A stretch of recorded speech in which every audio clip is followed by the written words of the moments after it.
Bonjour Charlotte, alors vous avez vu Laurent. ma fille, enfin c'est une expression, c'est le titre du film effectivement qui sort après-demain. Ce mercredi. Oui, ce mercredi.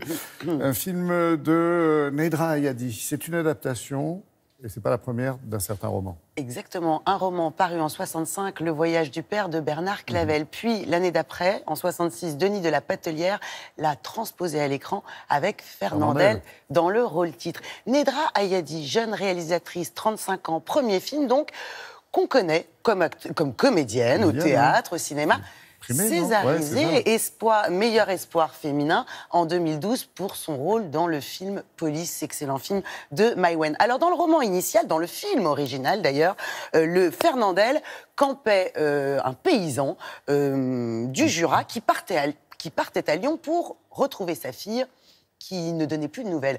Nedra Ayadi a transposé l'action aujourd'hui à Paris. C'est Roch Dizem, le père, un ancien d'Algérie installé dans le Jura, qui va donc partir à Paris. Oui, parce que sa fille aînée est censée suivre des études de coiffure. Et puis là, on est à Noël, pas de nouvelles, un Noël, deux Noëls, trois nouvelles. Il va chercher avec sa fille cadette, sa fille dans Paris. Il se rend compte très vite qu'elle ne mène pas la vie qu'elle était censée mener. Surtout, il ne la retrouve pas. Nous, spectateurs, on va suivre durant 24 heures ce père, cette traque, dans un Paris interlope, un Paris souterrain, bien loin des mœurs auxquelles le père est habitué. Absolument. Alors, c'est du thriller, c'est aussi un drame familial, avec un scénario, somme toute, très simple, mais assez foisonnant dans ses thèmes. L'héritage culturel, l'affiliation, le racisme, les non-dits au sein de la famille. C'est un très joli film. Il faut aimer le film noir, évidemment. Nous avons rencontré Roch Dizem, toujours très juste, et là, encore plus particulièrement. Bonjour Roch Dizem, merci d'être avec nous. Merci. C'est un film que j'ai envie de défendre, donc c'est très content d'être là. Je peux pas venir demain, problème de boulot, dis-le aux parents, je vous appelle, bise. Ça fait 1 an qu'elle est pas revenue. C'est ta faute, tout ça. Elle s'en fout de nous, et toi, tu dis rien. Un premier film, c'est pas la première fois que vous tournez dans les premiers films. Est-ce qu'il y a une émulation, une énergie particulière? Ce que j'aime dans les premiers films, c'est que, en tout cas c'était le cas avec Nedra, c'est que j'avais le sentiment, et je pense qu'elle le confirmera, qu'elle joue sa vie. Et j'aime bien cet état d'esprit. Donc il y a une flamme d'énergie sur le plateau. Je me laisse entraîner par ça et c'est très grisant. Ce père, il est taiseux, il est introverti, du moins au début. Est-ce que c'est compliqué de jouer en dessous, limite de sous-jouer, c'est-à-dire tout en retenue? Paradoxalement, je pense que j'ai jamais autant joué. Parce que justement, comme on n'a pas de béquille, il n'y a pas de texte, il n'y a pas de mots. Ouais. C'est pas un film muet, hein, je précise. Non. Mais c'est vrai que c'est un homme de peu de mots. C'est un ascète qui se contente de peu. Et donc tout passe par des regards, par des expressions. Et c'est très compliqué parce qu'on n'a pas un retour, ne serait-ce qu'auditif, de ce qu'on fait. Donc c'est assez déstabilisant, mais c'est très enrichissant. Je cherche ma fille, Laïla. Viens. Laïla, c'est papa.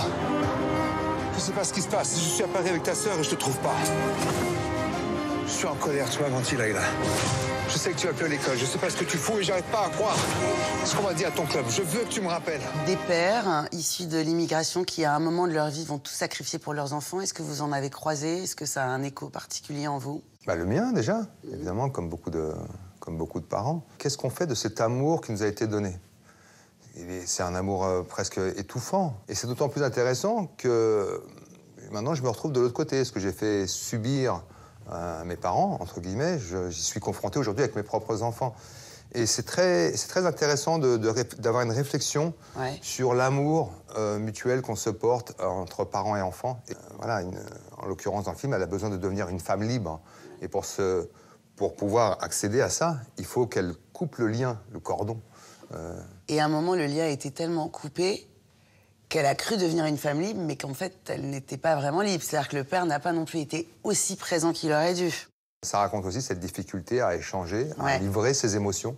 Il y a beaucoup de pudeur chez ce personnage, et évidemment, c'est un reflet de ces familles issues de l'immigration qui ont toujours eu du mal à transmettre les pans de leur vie qui ont été douloureux, parfois même humiliants. On le voit aujourd'hui avec les réfugiés. Je pense qu'il y a des choses qu'ils ne transmettront pas à leurs enfants parce que trop douloureux encore. Faut que tu l'aides. Faut pas l'abandonner.